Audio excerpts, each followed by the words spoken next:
Alladzina amanu minkum walladzina utul ilma darajat. Allah SWT mengangkat darajat orang yang beriman dari kalangan kamu dan orang yang dianugerah dikurniakan kepada mereka dengan ilmu. Nah, ilmu pengetahuan. Ilmu di sini mana ilmu yang boleh mendekatkan diri kita kepada Allah Subhanahu Wa Taala, yang boleh menambahkan iman kita, meningkatkan amalan kita kepada Allah Subhanahu Wa Taala, yang boleh menjauhkan kita daripada melakukan perkara-perkara yang dilarang oleh Allah Subhanahu Wa Taala. Okey, kita pada pagi ini kita masuk kepada rukun nikah, arkanun nikah, rukun-rukun perkahwinan. Sebelum itu saya nak kongsikan dengan muslimin dan muslimat sekalian doa yang amat baik, doa untuk memulakan majlis ilmu, menuntut ilmu. Boleh kita amalkan 2 kalimah saja, pendek. Dan doa ini diajar oleh Nabi SAW kepada Husain bin Ubaid Al-Khuzai, seorang sahabat. Jadi Husain ini satu hari, latar belakang kepada doa ini, satu hari dia datang berjumpa dengan Nabi SAW. Hadis ini diceritakan oleh anak kepada Husain iaitu Imran. Dia kata satu hari ayahku datang berjumpa dengan Nabi SAW. Lalu Nabi SAW, masa tu ayah dia tu Husain tu masih belum Islam lagi. Masih belum memeluk Islam, daripada kabilah Khuzai, di mana kabilah Khuzai ini majoritinya pada ketika itu penyembah berhala lah, musyrikun. Lalu berjumpa, Nabi kata apa kepada Husain? Nabi kata apa? Ya Husain, kam ta'budul yawma ilahan. Hari ini kamu sembah berapa Tuhan? Nabi tanya kepada Husain, hari ini kamu sembah berapa Tuhan kamu sembah hari ini? Lalu Husain jawab apa? Husain jawab sab'atan, 7 Tuhan hari ini. Dia menyembah hari ini 7 Tuhan, 7 berhala. Dia kata sittan fil ardi, 7 Tuhan di bumi, 1 Tuhan di langit. 6 Tuhan di bumi, 1 Tuhan di langit. Mana 7 lah semua sekali. Nabi pun tanya, kalau wahai Husain, kalau kamu nak minta supaya kamu mendapat manfaat dan dijauhi daripada mudarat, kamu minta Tuhan mana? Daripada 7 tu? Kalau kamu nak minta supaya kamu ini mendapat apa-apa manfaat di dunia dan juga dapat mengelak kamu daripada mudarat, kamu minta dengan Tuhan mana? Dia kata minta dengan Tuhan di langit. Pandai pula, tahu pula, minta manfaat mudarat Tuhan di langit, tapi yang lain tu tak minta, Tuhan di bumi, yang 6 lagi tu. Lalu Nabi SAW kata, ya Husain, ama innaka law aslamta allamtuka kalimataini tanfa'anika. Kalau kamu masuk Islam wahai Husain, aku akan ajar kepada kamu 2 kalimah, yang mana kalimah ini akan memberi manfaat kepada kamu dalam hidup kamu. Lalu dia tak masuk lagi pada waktu itu. Dia balik, dia berfikir, dia pun masuk Islam. Dia pun datang balik berjumpa dengan Nabi SAW, minta hutang lah. Nabi kata nak ngajar kepada dia kan. Dia teringat lagi janji Nabi SAW. Bukan janji Nabi ini, janji yang ditepati, bukan dicapati. Janji yang ditepati. Lalu dia datang jumpa Nabi, ya Rasulullah, alimnil kalimataini allataini wa'attani. Wahai Rasulullah, ajar kepada aku, bagi tahu kepada aku 2 kalimah yang kamu janji hari itu. Kalau aku masuk Islam, mu nak ajar aku 2 kalimah, 2 doa. Lalu Nabi ajar doa ini, qul, katakanlah wahai Husain, Allahumma alhimni rusydi wa'idhni min syarri nafsi. Ikut ramai-ramai, Allahumma alhimni rusydi wa'idhni min syarri nafsi. Tuan-tuan boleh amal doa ini ketika nak belajar, mula belajar, dan juga ketika kita nak membaca dan seumpamanya. Apa maksudnya? Wahai Tuhanku, ilhamkan kepadaku rusydi, kecerdasanku. Kecerdasan, rusydi. Wa'aizni, dan jauhilah aku, lindungi aku daripada min syarri nafsi, daripada kejahatan nafsuku, kejahatan diriku, mana nafsu yang ada dalam diri. Jadi ini doa yang sangat bermanfaat. Nanti saya akan kongsi dalam grup. Jangan risau. Nampak kerisauan tu, nampak kerisauan yang melampau. Okey, kita masuk kepada rukun nikah. Rukun nikah ada 5 rukun. Apa maksud rukun? Kalau salah satu daripada rukun ini tidak ada dalam pernikahan, maka apa hukum pernikahan itu? Tidak sah dan batal pernikahan tersebut. Yang pertama, apa dia? Sirah. Apa maksud sirah? Akad, ijab dan juga qabul. Itu kita panggil sirah. Ijab, kemudian qabul. Ijab daripada wali, kemudian qabul. Adakah disyaratkan ijab qabul ini wali dulu yang sebut, ataupun tidak disyaratkan? Maknanya pengantin lelaki sebut dulu, kemudian selepas itu wali sebut. Adakah disyaratkan sedemikian? Tidak disyaratkan. Boleh. Contoh kita kata, pengantin lelaki kata, Zawwijni ibnataka. Wahai wali, wahai ayah pengantin perempuan, kahwinkan anak kamu denganku. Dia pun jawab, aku kahwinkan anakku dengan kamu. Sah nikah. Jadi tidak disyaratkan, maknanya wali kata aku nikahkan anakku dengan kamu. Dia pun kata aku terima nikahnya. Itu susunan biasa. Itu kebiasaan. Macam tu biasanya wali akan sebut dulu. Tapi tidak disyaratkan sedemikian. Kalau kita kata pengantin lelaki itu sebut dulu, Zawwijni ibnataka, kahwinkan aku dengan anak perempuan. Sebab itu antara perkara yang tidak boleh main-main adalah akad nikah, perceraian. Tak boleh main-main. Jadduhunnal jadd wa hazluhunnal jadd. Kata dengan kita sebut dengan niat pun jadi, kita sebut main-main pun jadi. Contoh kita kata tolak, nak saja-saja nak bergurau dengan isteri dia. Jom kita main cerai-cerai dia, contoh kan. Nak main cerai-cerai, tak payah main-main lah. Yang main yang banyak benda lain lagi boleh nak main-main. Jadi benda yang tak boleh main-main tadi lah. Contoh kita kata wali perempuan duduk kat kedai kopi ni sebelah ni. Sambil-sambil minum kopi, ginilah hamba nikahkan anak hamba ni dengan kamu. Oh, hamba terima, dia kata dah. Jadi kalau ada saksi semua cukup syarat-syarat ni. Sebab tu jangan main-main. Jangan main-main. Jadi sirah tadi apa dia? Ijab dan juga qabul. Tu yang pertama. Yang kedua, calon isteri perempuan lah, kena ada. Sama ada wakil lah. Tidak semestinya ada di hadapan kan. Kemudian kita akan tengok syarat-syaratnya macam mana. Ada, kita pergi satu-satu lah selepas ini. Kemudian antaranya juga rukun adalah suami, iaitulah calon suami lelaki. Kemudian wali, iaitulah sama ada bapa kepada pengantin ataupun datuk, mengikut kepada susunan wali yang kita akan belajar bila tiba tempatnya. Kemudian 2 orang saksi yang menyaksikan berlakunya akad nikah tersebut, majlis tersebut. Jadi di mana mas kahwin?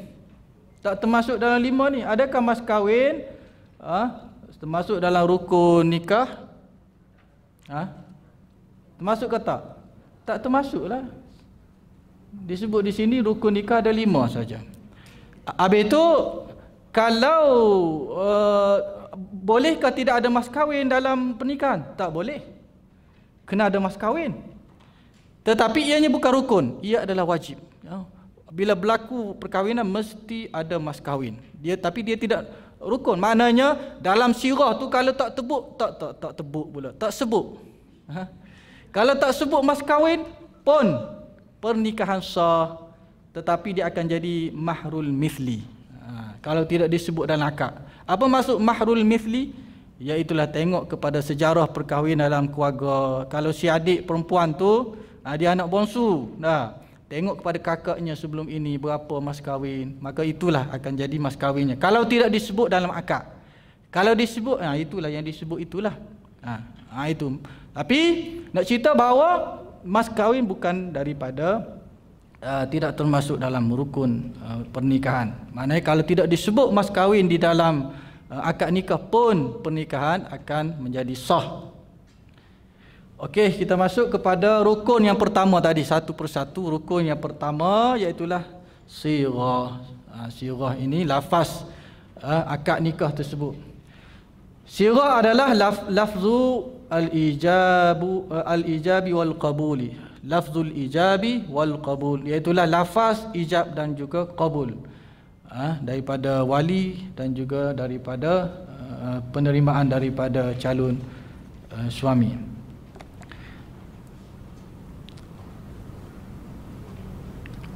Lafaz ijab adalah daripada wali. Ijab datang daripada wali. Kemudian qabul ni, qabul apa maksud qabul? Qabul ni penerimaan. Qabila, terima. Qabul ni lafaz terima tu daripada calon suami. Lafaz ijab iaitu lafaz untuk pernikahan daripada wali ataupun wakil wali. Sama ada wali itu wakil kepada orang lain ke ataupun dia nak nikahkan sendiri. Itu daripada kita panggil sebagai ijab. Kemudian qabul pula daripada lafaz penerimaan nikah daripada calon suami atau lelaki. Contoh lafaz ijab daripada wali, ankahtuka, aku nikahkan kamu, ataupun zawwajtuka. Jadi dalam bahasa Arab kalimah yang jelas menunjukkan kepada perkahwinan dia ada dua. An-nikahu, az-zawaju. Dua kalimah ini memang jelas. Bila disebut dalam bahasa Arab, semua orang faham bahawa ianya memberi maksud kepada perkahwinan dalam Islam di antara lelaki dan juga perempuan. An-nikah wa az-zawaj. Ya. Ya.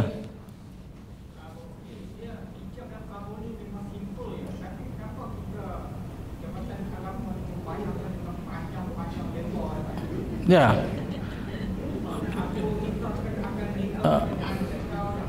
Dia bukan jabatan agama. Kepada dia bergantung kepada jurunikah tu.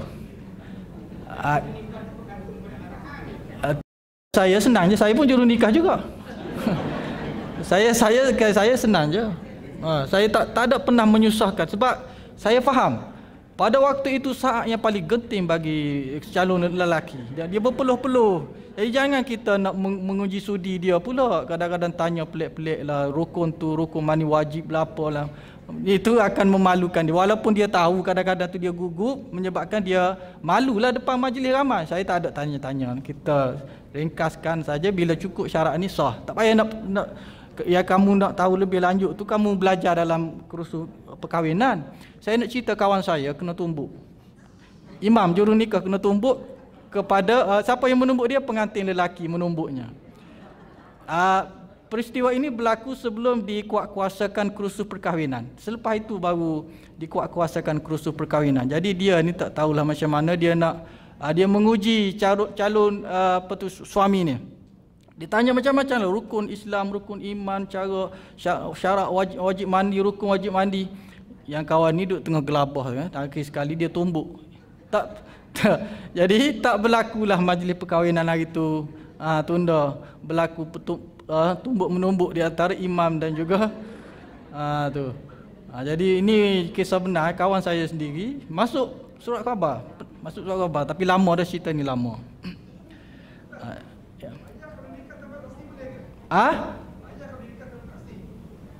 Ayah nikahkan tanpa saksi? Tak boleh. Saksi, dua saksi adalah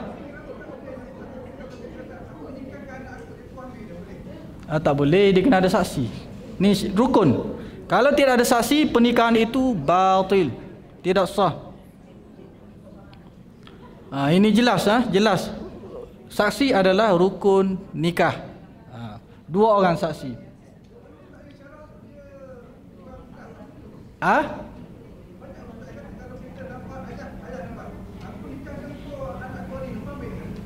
Tak boleh, kena ada saksi. Kalau ada saksi dua orang cukup. Kalau depan tak ada saksi, tak boleh. Dia kena ada saksi. Itu mazhab Syiah ke apa tu kita tak pakai lah. Ini yang kita pakai dalam mazhab kita Al-Imam Syafi'i rahimahullah. Kalau mazhab Syiah dia ada nikah mut'ah, itu tak ada saksi, tidak ada wali, itu mut'ah. Nah, ini kita dalam mazhab kita mesti ada saksi. Contoh nak seorang bapa tu dia nak main-main dengan kawan dia dekat kedai kopi dah. Dia, aku nikahkan kamulah dengan anak aku. Ada saksi 2 orang, dia kata saya terima nikahnya. Ada 2 orang saksi, sah. Boleh jadi, boleh bawa balik anak dia tu. Jangan main-main. Ya.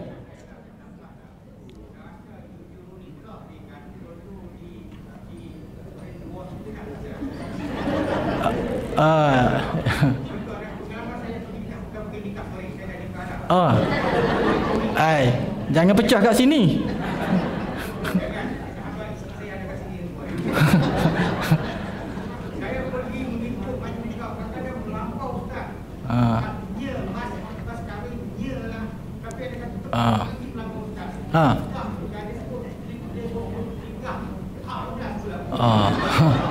Suruh tajwid, ikut tajwid.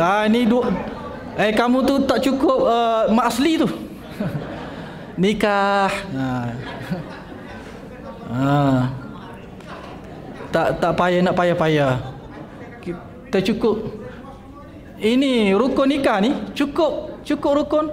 Saya kahwinkan anak saya dengan kamu dengan mas kahwin 2,000.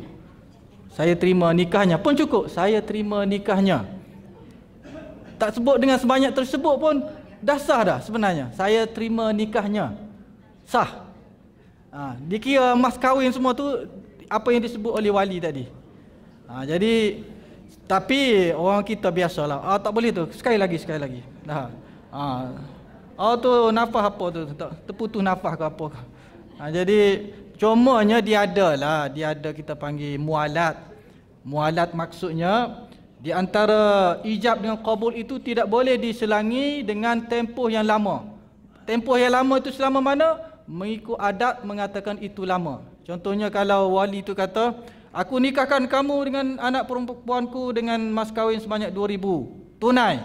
Dia pun pergi buat kopi lah apa semua sekali kan. Oleh kerana dia gugup ni. Minum kopi dulu, relax. Saya terima nikah. Tak boleh lah, itu tak ada mualat. Jadi kalau seminit tu kita kira masih lagi mualat. Apa dia? Sebab saya tak dengar tu ramai sangat.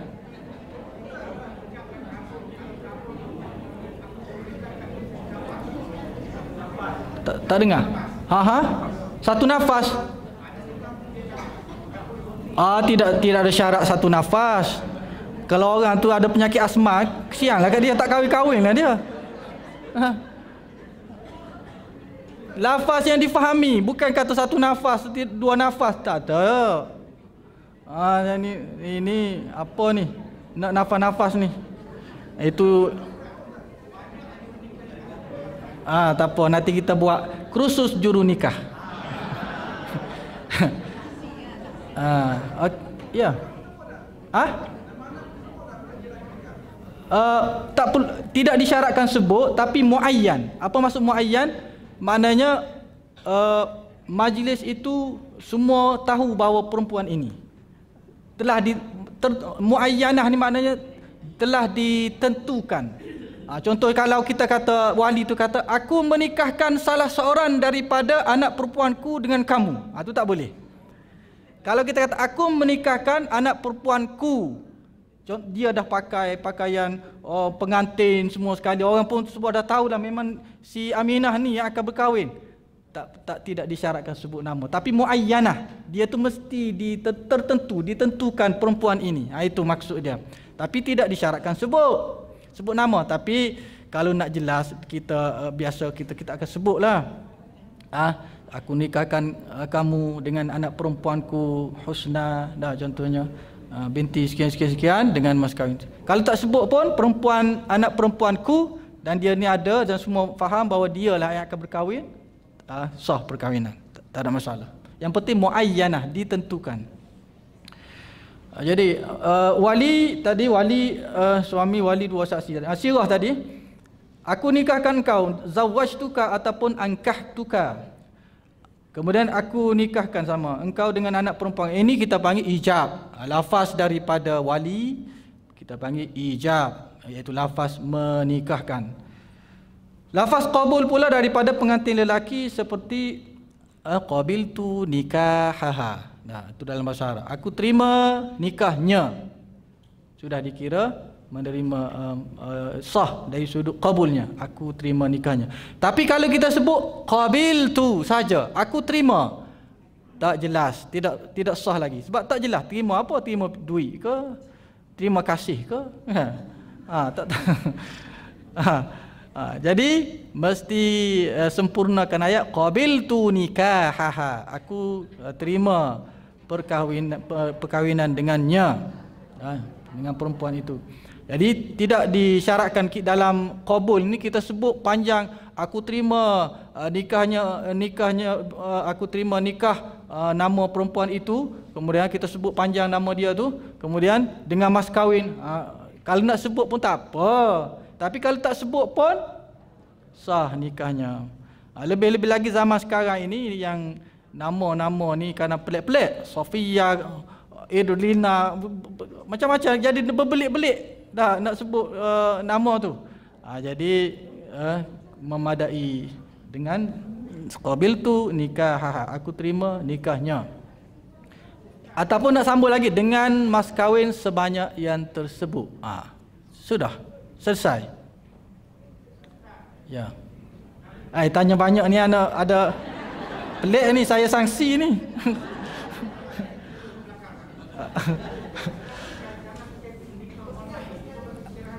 Apa dia? Zaman PKP nikah online, okey. Apa masalah? Pencerahan. Nikah online ni oleh kerana kita tengok pada rukun nikah ni dah. Dalam nikah online tu ada tak sirah? Ada, okey.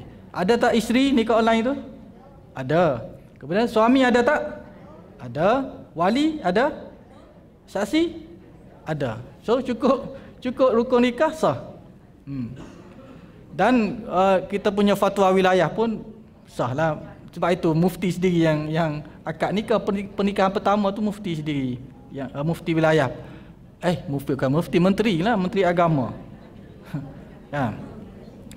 Jadi nikah online tu ada cukup syarat-syarat nikah, maka pernikahan sah. Tapi adalah pandangan-pandangan yang kita tak perlu ambil lah. Kita ambil yang diterima dalam masyarakat kita dan yang difatwakan di negara kita lah. Okey, sirah tadi. Kemudian hikmah. Sah nikah jika pengantin lelaki mendahului lafaz. Ni saya sebut tadi. Sah jika pengantin lelaki mendahului lafaz wali, kerana lafaz itu jika didahulukan atau dikemudiakan ianya memberi maksud yang sama. Contoh yang saya sebutkan tadilah, nikahkan saya dengan anak perempuan kamu. Dia pun kata, saya nikahkan kamu dengan anak perempuanku. Jadi sah. Walaupun kita kata pengantin lelaki itu sebut dulu. Dari sudut hukumnya, bukan kita tengok dari sudut adat kebiasaan, tak. Kita tengok dari sudut hukum, sah ataupun batal. Jadi dari sudut hukum fiqhnya tidak disyaratkan ijab dahulu kemudian datang sebab itu qabul. Kalau qabul dahulu kemudian datang ijab sebab itu pun tidak bermasalah. Kenapa? Kedua-duanya memberi maksud yang sama. Cuma dahulu kemudian saja. Kenapa disyariatkan sirah ini? Kerana dalam perkahwinan mesti syarat utama mesti ada at-taradi. Itu perkahwinan. Apa maksud at-taradi? Masing-masing pihak berpihak meredai dan berpuas hati. Calon suami berpuas hati dengan calon isteri, isteri berpuas hati dengan suami, wali berpuas hati dengan calon lelaki. Jadi cara kita nak tengok hukum ataupun dalam kita kata kita nak pastikan, nak membuktikan kerelaan itu dengan apa? Dengan dizahirkan melalui lafaz. Nah, kalau niat contohnya aku ni redha dalam niat. Kita boleh tebuk ke hati orang, kita boleh baca tak hati orang dia tu redha ke tak redha? Tak boleh. Jadi nak menyatakan keredaan dalam hati dia tu dizahirkan dengan lidah, dengan perkataan. Oh, barulah semua dengan ya. Maknanya wali pun redha dengan perkahwinan itu, kemudian suami, calon isteri semuanya redha. Jadi itu hikmah di sebalik kenapa disyariatkan supaya kita melafazkan dalam akad nikah ini, kerana ia bukti kepada keredaan semua pihak. Jadi lafaz dizahirkan dengan sirah tadi, dengan lafaz tadi. Kerelaan menganggap bahawa syariat menganggap bahawa sirah, iaitulah ijab dan qabul, adalah dalil zahir yang menunjukkan kerelaan kedua-dua belah pihak yang melakukan akad nikah. Sebab itu syariat Islam mensyaratkan supaya dizahirkan kerelaan itu melalui ungkapan lafaz tadi, sirah dan juga ijab dan juga qabul. Kemudian kita tengok syarat sirah. Macam mana sirah itu diterima supaya pernikahan itu menjadi sah. Yang pertama, sirah itu mesti dengan lafaz nikah dan juga kahwin. Biar jelas. An-nikahu ataupun az-zawaj. Jadi mesti kena, dalam bahasa kita pun kita menggunakan nikah juga. Aku nikahkan, ataupun kita guna kahwin. Dia tak kira, bukan kata terhad kepada dua kalimah ini, mengikut kepada perkataan yang digunakan dalam bahasa setempat. Contoh kita kata kahwin, boleh, sebab bahasa Arab tak panggil kahwin. Bahasa kita kahwin itu memberi maksud perkahwinan dan juga an-nikah, zawaj. Jadi boleh menggunakan kalimah kahwin. Aku kahwinkan ataupun aku nikahkan. Setengah juru nikah tu aku kahwinkan dan aku nikahkan. Dua kali dia sebut. Tak apa. Itu kita panggil takkid, untuk menguatkan. Kalau pilih salah satu pun tak ada masalah. Saya kahwinkan kamu, saya nikahkan. Kemudian dalam kita juru nikah ni tak standard. Ada setengah kata aku nikahkan dikau. Kita dalam percakapan biasa tak bercakap dikau nak pergi ke mana? Tapi dalam nikah kahwin ni aku nikahkan dikau. Jarang sangat aku nikahkan, saya nikahkan awak. Jarang saya dengar lah. Biasanya guna kamu pun ada, saya nikahkan kamu. Biasa saya guna kamu lah. Dikau ni macam klasik sangat. Saya nikahkan kamu dengan siapa-siapa. Jadi mesti sirah itu mesti kalimah yang menunjukkan kepada maksud perkahwinan. Tak kira dalam bahasa apa, diterima semua sekali. Kalau bahasa Arab az-zawaj dan juga an-nikah. Lafaz yang paling tepat dalam penggunaan bahasa dan syarak untuk menunjukkan kepada akad nikah. Kedua-dua lafaz tersebut digunakan oleh Al-Quran dan juga hadis. Jadi az-zawaj dan juga nikah ni ada dalam hadis. Contohnya kalau dalam Quran, fankihu ma taba lakum minan nisa'i masna wa thulatha wa ruba'. Dan berkahwinlah kamu dengan siapa yang kamu berkenan daripada perempuan 2, 3 dan juga 4. Kenapa di situ 2 dulu tu? Kemudian 3 dan juga 4. Itu dalam ayat ini menggunakan al-inkah, nikah tadi. Kemudian dalam kalimah zawaj pula, falamma qada zaidun minha wataran zawwajnakaha likai la yakuna 'alal mu'minina harajun fi azwaji ad'iyaihim. Dan setelah Zaid selesai kemahuannya terhadap isterinya, iaitulah Zainab binti Jahash, kami kahwinkan engkau. Allah sebut kami kahwinkan engkau, iaitu wahai Muhammad. Jadi di sini digunakan az-zawaj, zawajnakaha, kami nikahkan kahwinkan kamu dengannya, dengan Zainab tadi, bekas isteri kepada anak angkatnya. Jadi dalam ayat ini menggunakan kalimah az-zawaj. Ayat pertama tadi an-nikah. Jadi dalam bahasa Arab, dua kalimah ini jelas menunjukkan kepada akad perkahwinan, iaitulah an-nikah dan juga az-zawaj. Dalam hadis pula Nabi sallallahu alaihi wasallam bersabda, ya ma'syaras syabab man istata'a minkumul ba'ata falyatazawwaj. Wahai pemuda, sesiapa di antara kamu yang ada kemampuan, hendaklah dia berkahwin. Jadi dalam hadis ini digunakan az-zawaj, perkataan zawaj. Jadi tiga-tiga dalil ini menunjukkan kepada kita dalam bahasa Arab perkahwinan itu merujuk kepada dua kalimah yang jelas menunjukkan kepada akad perkahwinan, iaitu an-nikah dan juga az-zawaj. Itu bahasa Arab. Bahasa lain mengikut kepada penggunaan bahasa setempat lah. Tu. Yap.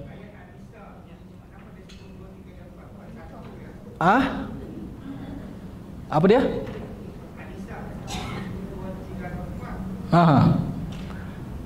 Kenapa 2, 3 dan 4 mulakan dengan 2? Kenapa tidak 1 macam tu? Boleh. Boleh belah. Jadi kalau tak mampu fa in lam ta'dilu fa wahidah. Kalau tak mampu maka 1. Jadi kemampuan itu tanggungjawab yang besar. Perlu adil dari sudut bermalam, dari sudut nafkah, tanggungjawab dan seumpamanya. Jadi tak semua lelaki berkemampuan untuk menyempurnakan tanggungjawab tersebut. Tapi kalau berkemampuan, tiada masalah, syarat membenarkan. Lafaz ijab dan juga qabul hendaklah disebut secara jelas dan juga terang. Apa maksud jelas dan terang? Difahami. Difahami oleh siapa? Oleh saksi, orang yang berada di situ, oleh yang nak menerima tadi, iaitulah pengantin lelaki. Dia faham apa yang disebut oleh petuali. Wali pun apa yang disebut lafaz ijab itu dia faham apa yang disebut. Mesti. Contohnya wali berkata apa? Zawwajtuka ibnati. Aku menikahkan engkau dengan anak perempuanku. Kemudian pengantin lelaki jawab, kalau pengantin lelaki jawab qabiltu sahaja, aku terima saja, maka akad tersebut masih belum berlaku. Sebab tidak jelas terima apa. Terima kasih ke, terima duit ke, terima brim ke, tak tahu. Tak tahu terima apa. Dia kena jelaskan. Qabiltu nikahaha. Aku terima nikahnya. Jadi saksi pun kata, oh, yang dia terima itu adalah nikah yang telah dilafazkan oleh wali tadi. Jadi semua faham. Jadi mesti difahami dan jelas maksudnya. Mana ayat itu, ayat sama ada ayat ijab atau ayat qabul, mesti ayat yang lengkap dan difahami. Ayat yang lengkap. Kalau qabil tu saja tidak lengkap, aku terima. Terima apa? Kalau kita mesti lekapkan qabil tu nikahaha.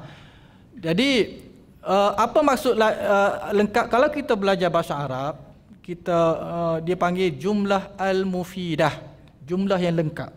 Jumlah yang lengkap ini mesti mengandungi 3 elemen lah. Kalau jumlah itu jumlah fi'liyah, mesti ada fa'il, mesti ada fa'il, mesti ada maf'ulun bih. Itu dalam bahasa Arab. Barulah kita kata jumlah itu jumlah yang lengkap. Saya memukul. Lengkap tak lengkap? Tak lengkap lagi. Saya memukul anjing. Jumlah yang lengkap. Ada fa'il memukul, fa'ilnya saya, ana. Kemudian benda yang kena buatnya, maf'ulun bihnya adalah kalban. Darabtu kalban. Aku memukul anjing. Itu jumlah yang lengkap. Jadi kalau kita qabil tu, ada qabila tu fa'il, tu saya tu fa'il, pembuat. Jadi maf'ulun bih tak ada. Apa yang diterimanya? Nikahaha. Itu maf'ulun bih. Jadi barulah jumlah itu jumlah yang sempurna. Jumlah yang lengkap, difahami. Jadi jumlah mufidah ni jumlah yang lengkap, sempurna dan jumlah yang difahami. Itu dia. Jadi Mesti ya, syarat yang kedua ijab itu, sirah itu mesti secara jelas dan terang. Sekiranya pengantin lelaki berkata kepada wali, zawijni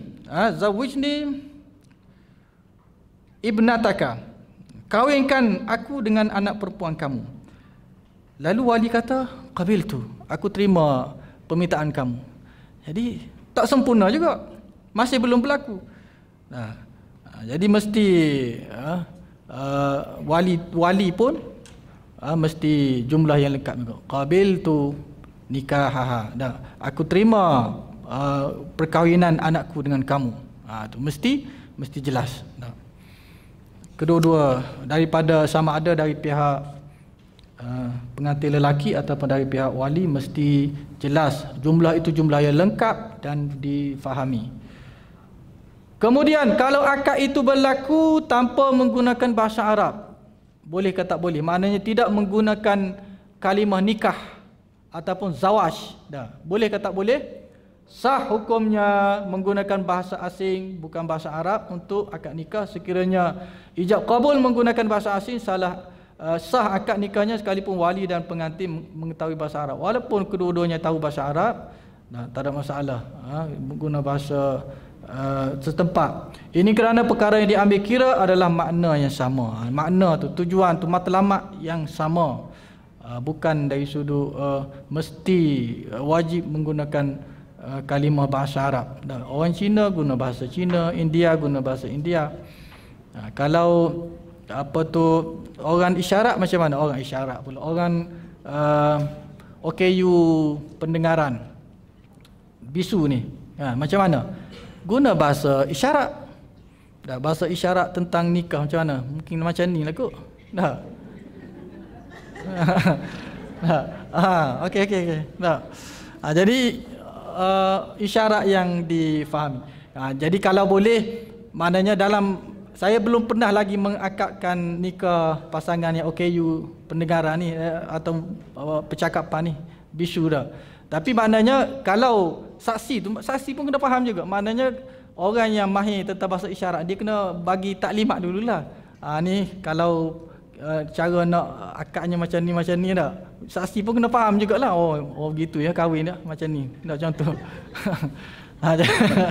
Jadi mesti difahami juga sama. Dia tak syarat sama juga syarat dengan yang akad yang biasa dengan bahasa isyarat pun mesti difahami lengkap oleh pihak-pihak yang mesti ada dalam majlis tu, saksi dan juga wali dan juga pengantin tadi. Kemudian kalau akad nikah dengan cara kiasan, macam mana? Kinayah, menggunakan kinayah. Jadi kinayah ni tidak sah. Contohnya saya apa bahasa kinayah ni? Contoh, dia bagi contoh ni. Aku halalkan, contoh dia kata, aku halalkan anak perempuanku dengan kamu. Itu halalkan tu bukan maksud yang hakikat. Maksud hakikat, kalau halal ni maksud hakikat, hakiki maksud dia halal ni boleh dimakan, boleh apa kan. Jadi bukan maksud nikah. Jadi itu bukan maksud yang hakiki kepada perkahwinan. Tak boleh akan menggunakan kinayah. Sebab kinayah ini dia perlu kepada niat. Mana-mana kinayah dia perlu kepada niat.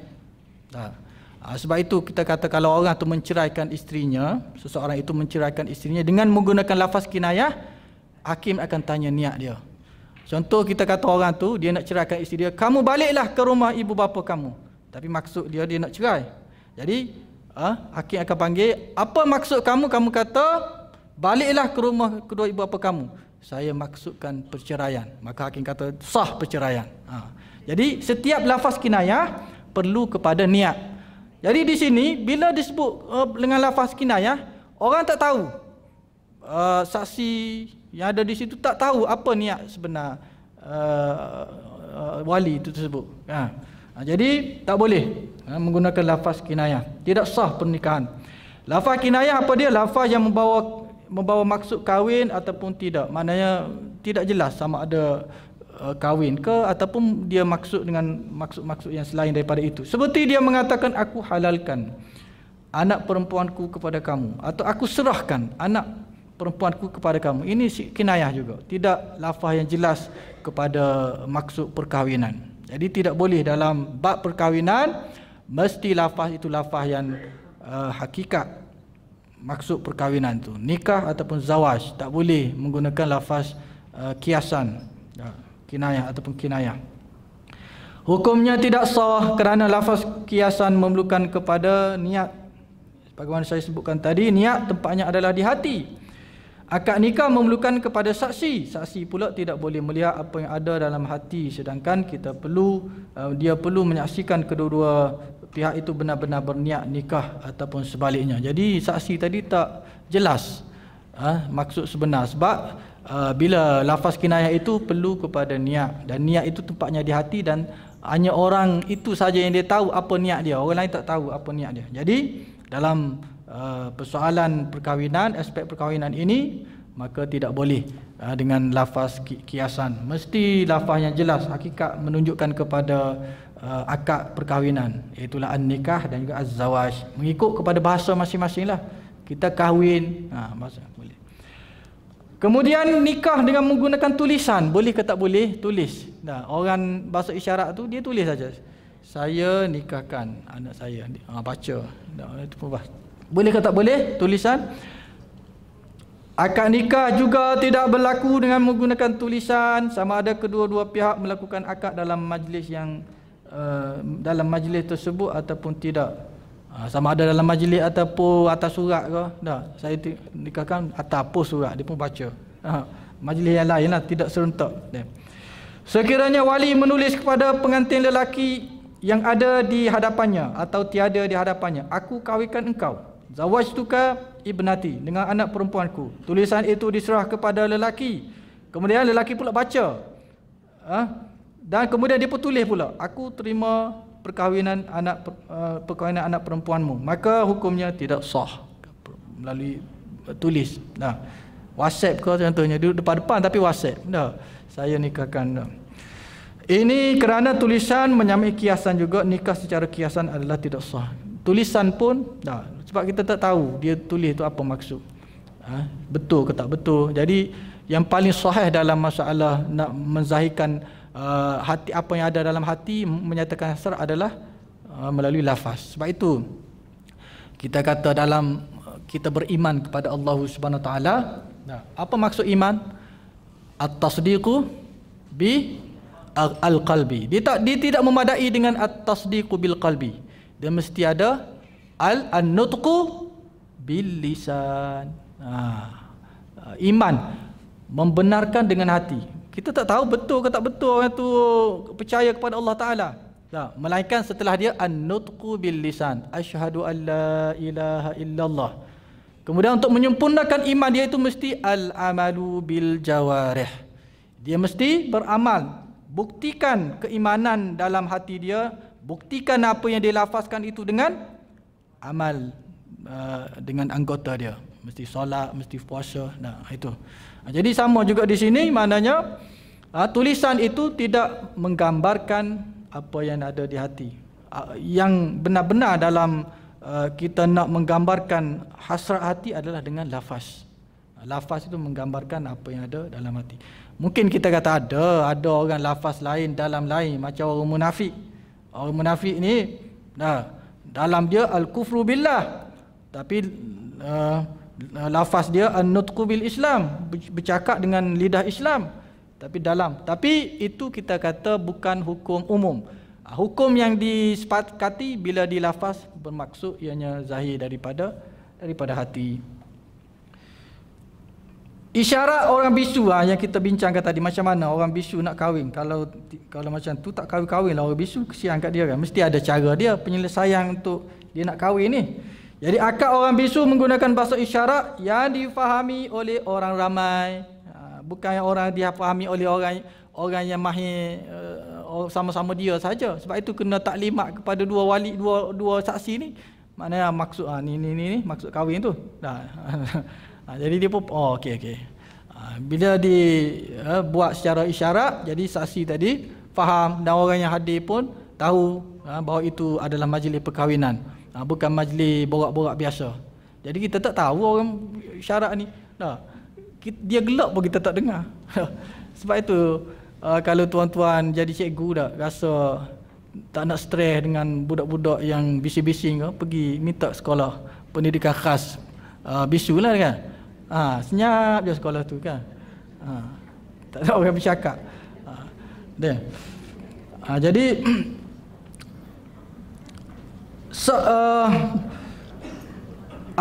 kerana ia sama dengan lafaz sharih, jadi menggunakan isyarat juga sah kerana dia menggantikan lafaz yang sharih. Lafaz yang sharih memang lafaz yang jelaslah menggunakan lafaz tu. Tetapi jika isyarat tersebut tidak jelas dan hanya difahami oleh golongan yang mahir, mana puak-puak dia saja yang faham, orang yang hadir tak faham, akad nikahnya tidak berlaku kerana kedudukannya seperti kedudukan lafaz kiasan tadi. Akad dengan lafaz kiasan adalah tidak sah dan akad nikah tidak berlaku. Sebab itu mesti difahami oleh wali dan oleh saksi, dua orang saksi itu. Mesti difahamkan dulu. Yang basic lah, bagi yang basic. Kemudian yang ketiga adalah syarat ijab kabul ini mesti bersambung. Apa maksud bersambung? Ittisal, mualat tu tadi. Mesti bersambung di antara ijab dan kabul.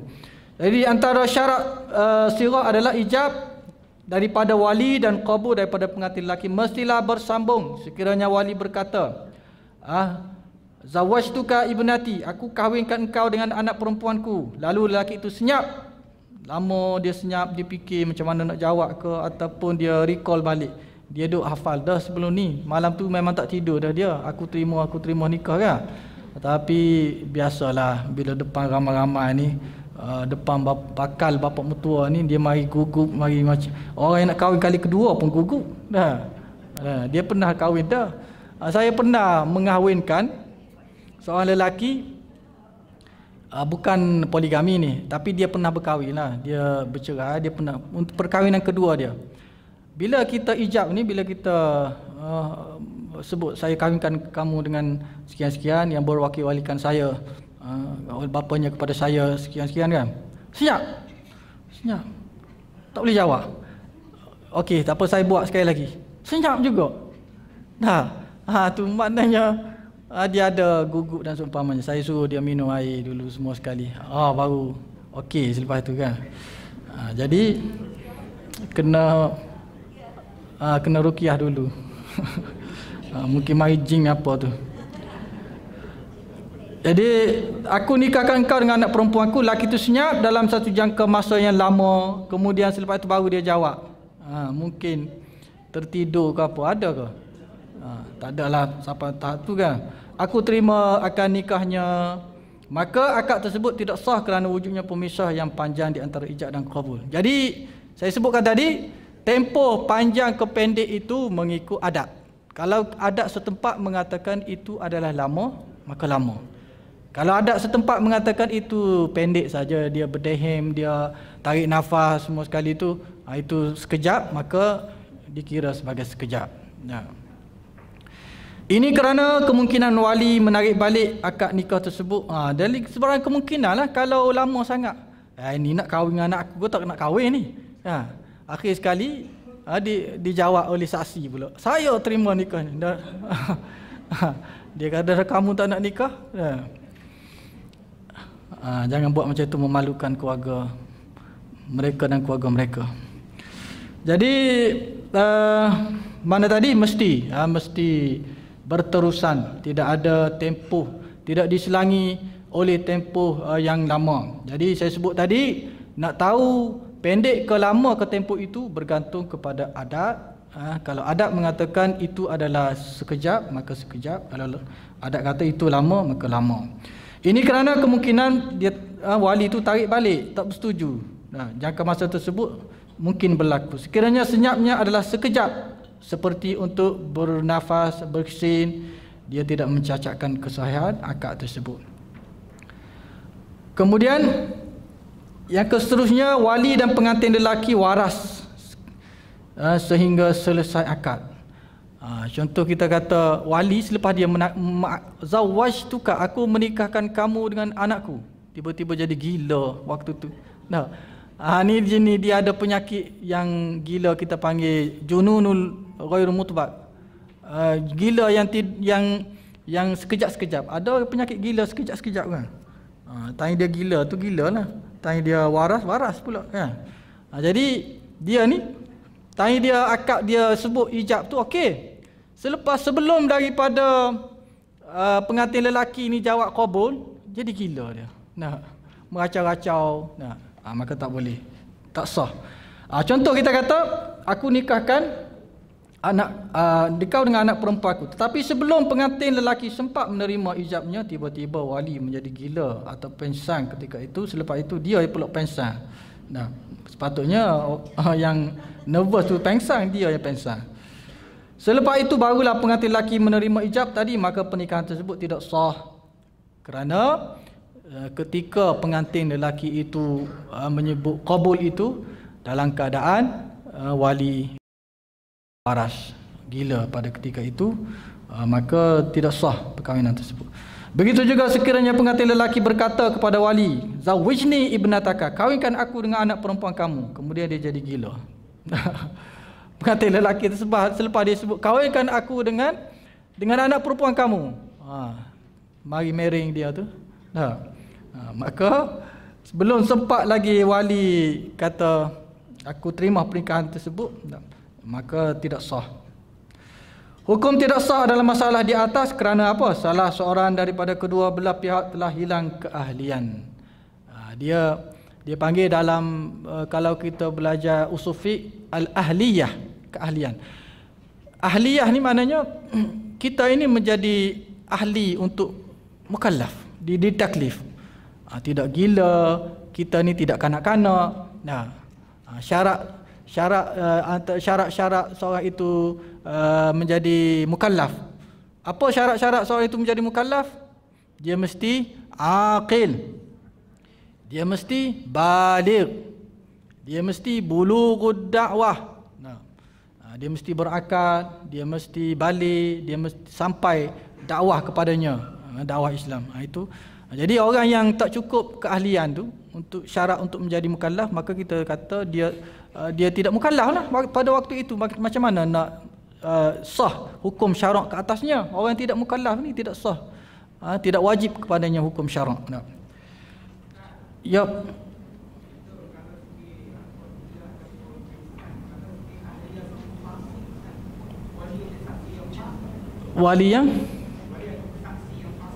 Wali yang fasik.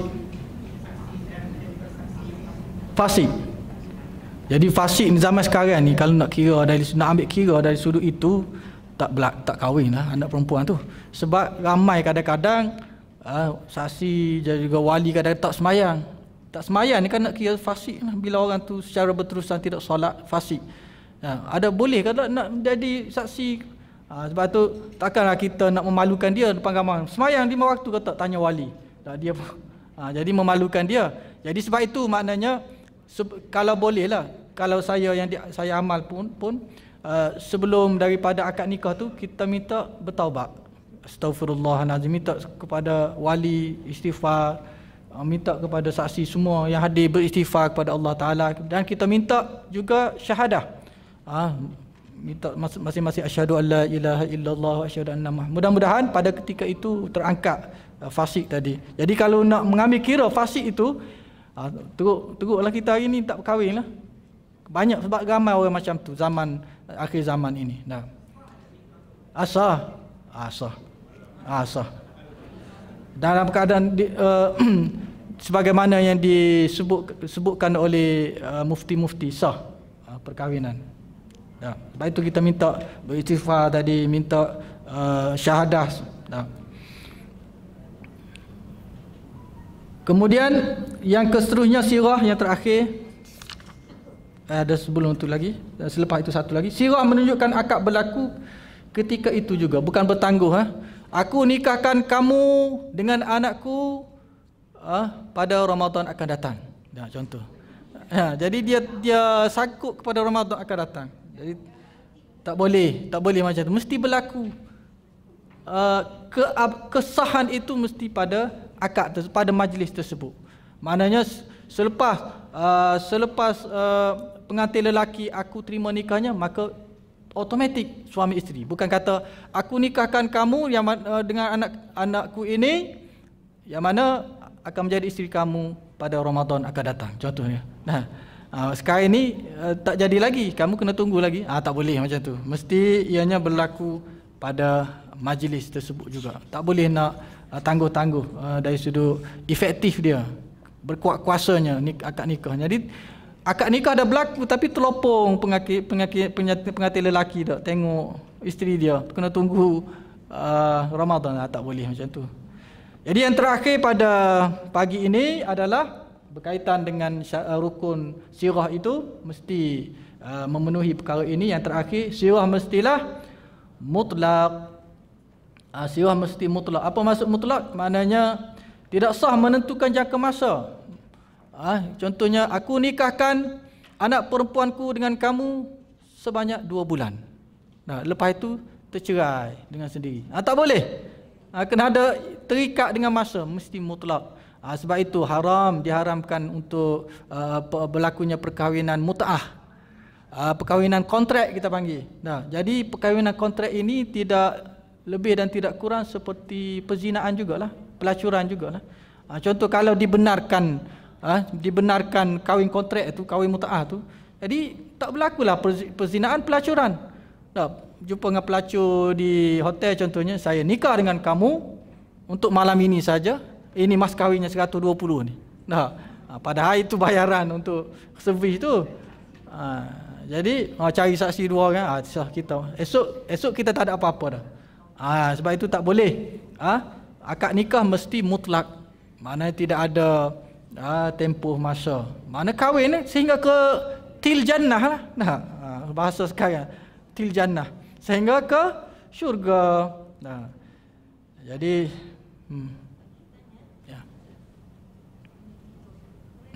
ya boleh. Last. Kahwin misyar. Misyar. Syah? Misyar. Misyar lah yang diguna. Kahwin misyar ni kahwin yang mana pengantin perempuan dia menggugurkan hak nafkah. Apa dia? Tak, maksudnya dia orang kaya dah, dia ada berkejaya, jawatan tinggi, CEO mana-mana contoh kan. Tapi bila dia dah jadi perempuan, jadi CEO, jadi orang nak masuk pun takutlah kan. Jadi ada seorang tu berani, pemandu dia berani contoh kan.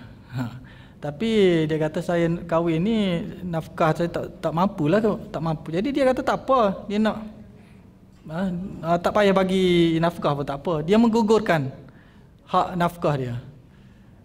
Tak apa. Sah, misyar sah, perkahwinan sah. Boleh. Kan nafkah tu wajib kepada suami, kepada isteri dan juga tanggungan kan. Tapi dia menggugurkan hak dia. Tak apa, tak ada masalah. Contoh kita kata faraid lah. Faraid anak lelaki 2, anak perempuan nisbah dia 1 kan. Tetapi anak lelaki menggugurkan haknya. Dia kata ginilah, tak nak bergaduh-gaduh pasal harta ni, kita bagi sama banyak. Dia menggugurkan hak dia. Sepatutnya dia dapat 2-1 nisbah 1. Tapi dia kata kita ambil satu, tak kira lelaki perempuan pun 1. Tak ada, tak apa, dengan secara sukarela dia. Ada. Kemudian yang terakhir, apakah hukum membawa solat dengan pakaian yang terkena? Membawa solat dengan pakaian yang terkena percikan gulai daging. Gulai daging itu bukan najis, maka solatnya adalah sah. Kecuali kalau percikan darah. Darah kalau sedikit dimaafkan, walaupun ia najis. Darah tu najis, tapi bila kena yang mana tumpukan itu sedikit pada adat, maka dimaafkan. Walaupun ia najis tapi dimaafkan. Tapi kalau banyak tidak dimaafkan, maka akan membatalkan solat. Sebab syarat solat mesti taharah, itu pakaian termasuk dalam taharah. Jadi dalam bab ini kalau terkena percikan gulai bukan najis. Sup ke tom yam paprik ke kena kat baju kita bawa solat, maka solat kita sah. Cumanya kesian orang sebelah lah. Dia tak makan daripada pagi, tak sarapan, tiba-tiba tengah sujud tu bau paprik. Jadi mengganggu konsentrasi dia untuk dalam solat. Jadi itu saja untuk pagi ini. Aqulu qawli hadza astaghfirullahal azim li wa lakum. Assalamualaikum warahmatullahi wabarakatuh. Bismillahirrahmanirrahim. Alhamdulillah. Wassalatu wassalamu ala Rasulillah wa ala alihi wa sahbihi wa man walah. Allahumma faqihna fid din wa 'allimna at-ta'wil. اللهم اجعلنا من العلماء العاملين اللهم اجعلنا من الذين يستمعون القول فيتبعون أحسنه اللهم اجعلنا من المتواضعين وصلى الله على سيدنا محمد وعلى آله وصحبه أجمعين والحمد لله رب العالمين.